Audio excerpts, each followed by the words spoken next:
തിരിച്ചു വരുമ്പോൾ എനിക്ക് ഭയങ്കര ഇഷ്ടപ്പെട്ട ഒരു കാര്യമുണ്ട്. ഒരു ദിവസം കഴിഞ്ഞപ്പോഴാണ് ഇവർ ഓർത്തത്, ആര് കൂടില്ല? യേശു കൂടില്ല. നമ്മളാണ് എത്ര നേരം കഴിഞ്ഞാൽ തിരക്കും. ഒരു ദിവസം പോയിട്ട് 10 മിനിറ്റ് കണ്ടില്ലെങ്കിൽ ഭയങ്കര വെപ്രാളമായിരിക്കും. കുഞ്ഞന്തിയേ. പക്ഷെ ഒരു കാരണമുണ്ട്. 12 വയസ്സല്ലേ ഉള്ളൂ, അത്ര വലിയ പ്രായമൊന്നുമല്ല. എത്ര വയസ്സ്? 12 വയസ്സ്. ഈ കൊച്ചിനെയൊക്കെ കണ്ടില്ലെങ്കിൽ തിരക്കത്തില്ലേ? തിരക്കും. അമ്മയുള്ളത് കൊണ്ടാണ്, അപ്പനുള്ളത് കൊണ്ടാണ് എന്ത് ചെയ്യുന്നത്? തിരക്കുന്നത്. അതും പിള്ളേർ ഓർത്തണേ.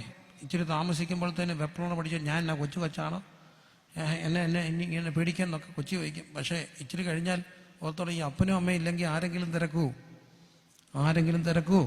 ഇല്ല. അപ്പം പിള്ളേരെല്ലാം ഓർക്കേണ്ട, നിങ്ങളിപ്പം തിരക്കുമ്പോൾ നിങ്ങൾക്ക് വിമിഷ്ടമാണെങ്കിലും ഇവരില്ലെങ്കിൽ, നിങ്ങളെ കണ്ടില്ലെങ്കിലും ആരും തിരക്കത്തില്ലെന്ന് ഓർത്തോണം.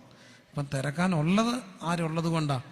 അപ്പനും അമ്മയും ഉള്ളത് കൊണ്ടാണ്. അതുകൊണ്ട് എന്നും അപ്പനും അമ്മയും ഓർത്ത് സ്തോത്രം ചെയ്താണ്. ഞാൻ എൻ്റെ ഹൃദയംഗമായ ഒരു അനുഭവം പറയുകയാണ്. എൻ്റെ അമ്മ മരിച്ചിട്ട് ഇപ്പം 9 വർഷമായി. എൻ്റെ അന്നൊരു ജീപ്പാണ്. അമ്മ മരിക്കുന്ന സമയത്തൊക്കെ ആ സമയത്ത് ഞാൻ ജീപ്പായിരുന്നു. എൻ്റെ മഹേന്ദ്ര ജീപ്പ്, ഹൈസ്പീഡ് ജീപ്പാണ്. ആ ജീപ്പിൻ്റെ ശബ്ദം ഒരു 100 മീറ്റർ മുമ്പ് കേൾക്കുമ്പോൾ എൻ്റെ അമ്മ കഥ ഉറക്കുമായിരുന്നു. അമ്മ മെക്കാനിക്കൽ എഞ്ചിനീയറൊന്നും അല്ല, പക്ഷെ അമ്മ എഴുന്നേറ്റ് കഥ ഉറക്കുമായിരുന്നു. അത് ആരായതുകൊണ്ടാണ്? അമ്മയായതുകൊണ്ടാണ്. രാത്രിയിൽ അപ്പം മരിച്ചിട്ട് 1-2 വർഷം ആകാറാകുന്നു. അപ്പോൾ ഞാൻ വരുമ്പോൾ ഒരു 10-11 മണിയാകുമ്പോൾ ഒരു കോള് വരും. എവിടായടാ? ഒരു 12:30 ആകുമ്പോൾ ഒരു കോള് വരും. എവിടായടാ? പിന്നെ ഒരു 1:30 ആകുമ്പോൾ കയറി വരുമ്പോൾ അപ്പൻ എഴുന്നേറ്റ് പോകുന്ന കാണാം. അന്നേരം ഒന്നും വേണ്ടതില്ല, കയറി വരുമ്പോൾ എഴുന്നേറ്റ് അങ്ങ് പോകും. നിന്നെ ഞാൻ നോക്കി ഇരുന്നിട്ടൊന്നുമില്ല. ഭയങ്കര ജാടക്കാരായി ഇവരൊക്കെ. നിന്നെ ഞാൻ നോക്കി ഇരുന്നിട്ടൊന്നുമില്ല, എഴുന്നേറ്റ്. എന്നാലും എനിക്ക് പിന്നെ തോന്നിയിട്ടുണ്ടേ, അപ്പം മരിച്ചിട്ട് കഴിഞ്ഞിട്ട് ഭാര്യ വിളിച്ച് ചോദിക്കും, മക്കൾ പോലും തിരക്കാരില്ല. അപ്പ എന്ത് ചെയ്യുന്നു? അവർ കിടന്നുറങ്ങും. ഞാൻ അങ്ങ് ദൂരെ വടക്കുന്നൊക്കെ യോഗം കഴിഞ്ഞ് തിരിച്ചു വന്നിട്ടുണ്ട്. കൺവെൻഷൻകാരനെ യാത്ര അയച്ചിട്ടുണ്ട്. സത്യസന്ധമായിട്ട് പറയട്ടെ, ഞാൻ പാസ്റ്റർ വീട്ടിൽ ചെന്നൊന്നും ആരും വിളിച്ച് ചോദിച്ചിട്ടില്ല. അവരുടെ ജോലി തീർന്നു, നമ്മൾ പോയി. എന്നാലും വിളിച്ചു ചോദിച്ചുകൊണ്ടിരുന്ന ഒരു അപ്പനുണ്ടായിരുന്നോണ്ട്. അപ്പോൾ ഈ അപ്പനും അമ്മയും ഉണ്ടെങ്കിൽ തിരക്കത്തുള്ളെന്നുള്ളതും ഒരു സത്യമല്ലേ? ഇപ്പം തിരക്കുമ്പോൾ ഇച്ചിരി ബുദ്ധിമുട്ടാണ്. എൻ്റെ സ്വാതന്ത്ര്യത്തിൽ കൈ കടത്താൻ ഒരു അപ്പനിങ്ങനെ ഇരിക്കുക. അയാൾ ചത്തുപോയെങ്കിൽ നിന്നെ തിരക്കാൻ ആരും കാണത്തില്ല.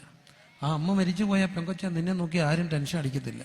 അതുകൊണ്ട് എവിടെങ്കിലും ചിലപ്പം 3-4 ദിവസം കഴിയുമ്പോൾ ചത്ത് കിടക്കുമ്പോൾ നാറ്റം വപ്പിക്കുമ്പോൾ നാട്ടുകാരറിയത്തുള്ളൂ. പക്ഷെ 5 മിനിറ്റ് കണ്ടില്ലെങ്കിൽ ടെൻഷൻ അടിക്കുക. അവരമ്മ ഉള്ളത് എന്തൊരു അനുഗ്രഹം. അപ്പോൾ അമ്മയെ ഓർത്ത് ദൈവത്തിന് എന്ത് ചെയ്യണം? സ്തോത്രം ചെയ്യണം. സ്തോത്രം ചെയ്തേ, കരം ഉയർത്തി സ്തോത്രം ചെയ്തേ. സത്യമല്ല ഞാൻ പറയുക, അന്വേഷിക്കുക. എന്നിട്ടും ഒരു ദിവസം കഴിഞ്ഞിട്ടാണ് ഇവരെന്ത് ചെയ്തത്? അന്വേഷിക്കുക. ഒരു ദിവസം കഴിഞ്ഞിട്ട് അന്വേഷിക്കാനൊരു കാരണം അവിടെ ഉള്ളത് കൊണ്ടാണ് ഒരു ദിവസം വരെ അവർ ടെൻഷൻ അടിക്കാൻ. അപ്പോൾ അമ്മ അന്വേഷിക്കാനായിട്ടുണ്ട്. അതെപ്പോഴും ഓർത്തന്നെ, അപ്പനും അമ്മയും ഉള്ളത് കൊണ്ടാണ് എന്താ ഉണ്ടാകുന്നത്? അന്വേഷണം ഉണ്ടാകുന്നത്. അത് കുഞ്ഞുങ്ങളെല്ലാം അറിയേണ്ട ഒരു കാര്യം. ഒരമ്മ മരിച്ചുപോയി, ഒരു സഹോദരൻ അമ്മ മരിച്ചുപോയി. ആ സഹോദരന് കുറേ പ്രായമായി. അവൻ്റെ അമ്മ മരിക്കുമ്പോൾ തീരെ കുഞ്ഞാണ്.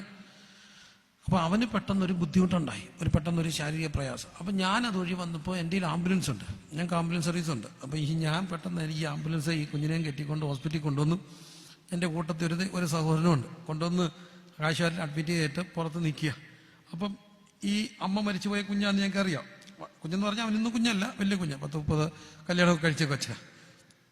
അപ്പോൾ കൂടെ ഇന്നൊരാൾ പറഞ്ഞു, പക്ഷേ ഇതൊന്നും നോക്കിയേ, ഇന്നലെ ഇവൻ എനിക്ക് ഫോർവേഡ് ചെയ്ത് തന്ന മെസ്സേജാണ്. ഇവൻ അയച്ചത് കൊണ്ട് അതിനകത്തൊരു അർത്ഥമില്ലേ? ഞാനത് എടുത്ത് വായിച്ച്, രസകരമായൊരു കണ്ണു നനപ്പിക്കുന്നൊരു വാർത്ത. സംഭവം ഇത്രയേ ഉള്ളൂ. അവൻ ഫോർവേഡ് ചെയ്തൊരു മെസ്സേജ് ഇതാണ്: അമ്മ കുഞ്ഞിൻ്റെ മരിച്ചുപോയി, കൊച്ചുകുഞ്ഞ്. അപ്പോൾ അപ്പം വന്ന് കൊച്ചുകുഞ്ഞിനോട് ചോദിച്ചു, മോനെ അപ്പ 2ാമത് കെട്ടിക്കോട്ടെ എന്ന് ചോദിച്ചു. 2ാമത് കെട്ടിയവരെല്ലാം അങ്ങനെയാണെന്ന് ഞാൻ പറയത്തില്ല കേട്ടോ, ഒത്തിരി നല്ല അമ്മമാരുണ്ട്. എന്നാലും അപ്പൻ 2ാമത് കെട്ടിക്കോട്ടെ എന്ന് ചോദിച്ചു.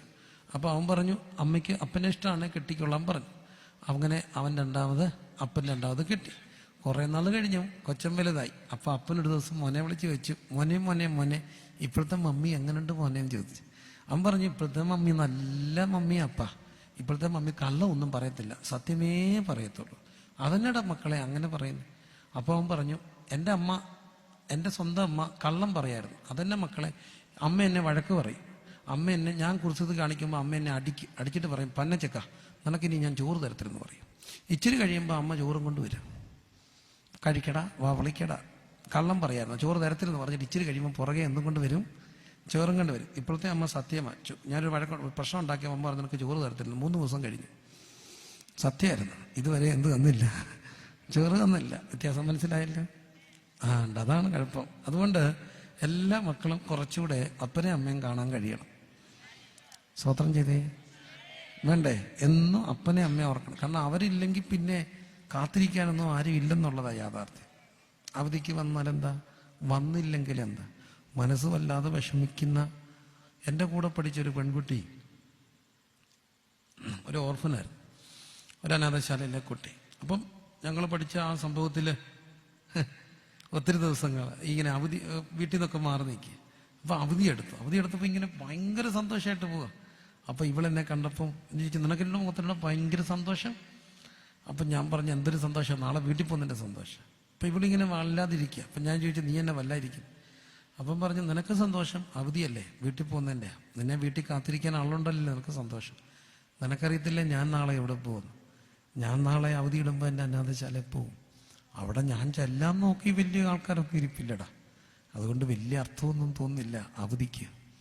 ഒരു കാര്യം, ജീവിതത്തിന് അർത്ഥമെല്ലാം നൽകുന്നത് കാത്തിരിക്കുന്ന ആരെങ്കിലുമൊക്കെ ഉള്ളത് കൊണ്ട്. അപ്പോൾ അവരെ ഓർത്ത് എന്നും സ്തോത്രം ചെയ്യാൻ കഴിയണം. നമ്മുടെ അപ്പനും അമ്മയും കാത്തിരിപ്പില്ലേ, സഹോദരങ്ങൾ കാത്തിരിപ്പില്ലേ. അതുകൊണ്ടല്ലേ ഈ ഹോസ്റ്റലിലൊക്കെ പോകുമ്പോഴും വീട്ടിൽ വരാൻ ഒരു കൊതിയുണ്ടാകും. അല്ലെങ്കിൽ പിന്നെ ഹോസ്റ്റലും വീടും തമ്മിൽ എന്താ വ്യത്യാസം? എല്ലാ കണ്ണുകളും അടച്ച് ഒരു നിമിഷം നമ്മളെ കാത്തിരിക്കുന്ന കുറേ പേരെ ഓർത്ത് ദൈവത്തിനൊന്ന് സ്തോത്രം ചെയ്ത്. നിങ്ങളുടെ കണ്ണൊന്ന് നനഞ്ഞാൽ നിങ്ങളുടെ സ്നേഹം ഉണർന്നെന്ന് അതിൻ്റെ അർത്ഥം. നിങ്ങളൊരു മനുഷ്യരാണ്. കുഞ്ഞുങ്ങളെ കാത്തിരിക്കുന്ന ഒരു അപ്പനും അമ്മയില്ലേ, വഴക്കുണ്ടാക്കിയാലും അവരുള്ളത് കൊണ്ടല്ലേ. ഒരു നിമിഷം ഒന്ന് കണ്ണടച്ച് നമ്മുടെ വീട്ടിൽ നമ്മളെ കാത്തിരിക്കുന്നവരെയൊക്കെ ഒന്ന് ഓർത്തേ. കാത്തിരിക്കാൻ ആരും ഇല്ലെങ്കിൽ ഈ ജീവിതത്തിന് വലിയ അർത്ഥമല്ലോ ഉണ്ടോ? അപ്പം ജീവിതത്തിന് അർത്ഥം നൽകുന്ന കാത്തിരിക്കാനുള്ള ബന്ധങ്ങൾ അപ്പൻ, അമ്മ, അമ്മച്ചി, അപ്പച്ചൻ.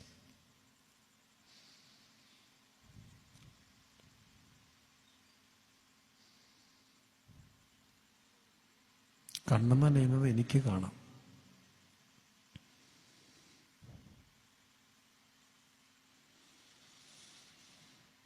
സ്നേഹം ഉണരണം.